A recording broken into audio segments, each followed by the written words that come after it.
When I was asked to serve as stewardship co-chair this year, I did some reading and searching of my faith before agreeing to serve. In one book I looked at, Donald Joyner states, "Living in this society takes money, but giving through the church is about more than money. It is about lives being changed. It is about never feeling lonely or unloved. It is about helping others. It is about children and youth. It is about personal salvation. It is about what God has done for us in Jesus Christ. It is about God's grace in our everyday lives." I agreed to serve and have decided to try to put into words why I give and what happens when I give. I believe that all the blessings I have received in my life come from God's grace.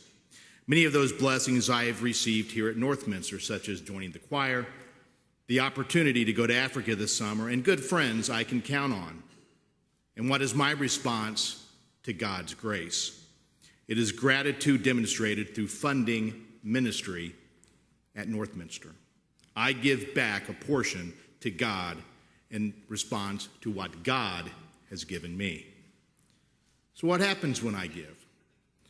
In my search for what happens, I decided to go to Joy's House Adult Day Service and learn about this mission that we support. I learned that more than 65 million people, 29% of the population of this country, provide care for the chronically ill, disabled, or aged family member or friend during any given year.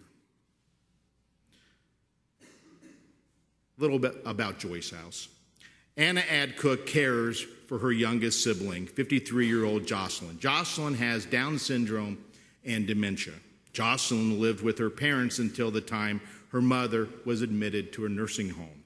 Jocelyn moved to a group home in Connecticut where she lived for about 15 years. Then her family learned that Jocelyn had been mentally and physically abused in that home. At the same time, unknown to the family, Jocelyn had and was in the pre-stages of dementia. In May of 2010, Anna brought Jocelyn to Indianapolis to live with her. Jocelyn functions at about the level of a 10-year-old. She now goes to Joy's house 5 days a week while her sister Anna works. Marty never thought about being a caregiver for her husband until age 63.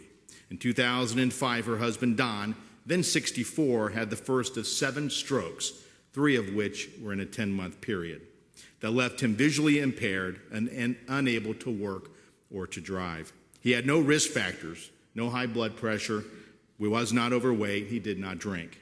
Marty works part-time as an English teacher. On the day she goes to work or when she goes shopping, Don goes to Joy's house. "It gives me a peace of mind," Marty says. "He is well taken care of, and I know he is safe." Funds from our second campaign went to support the construction project at Joy's house. Our faithful giving and support makes a difference at Joy's house. We have helped change lives. We have made a difference for Anna, for Jocelyn, for Marty, and for Don. Simply said, when we give, lives are changed. I regularly talk to members who share a story about how participation in the church has made a difference in someone else's life, but it also changed their life. Giving of our time, our talent, our treasure transforms the world, and it transforms us.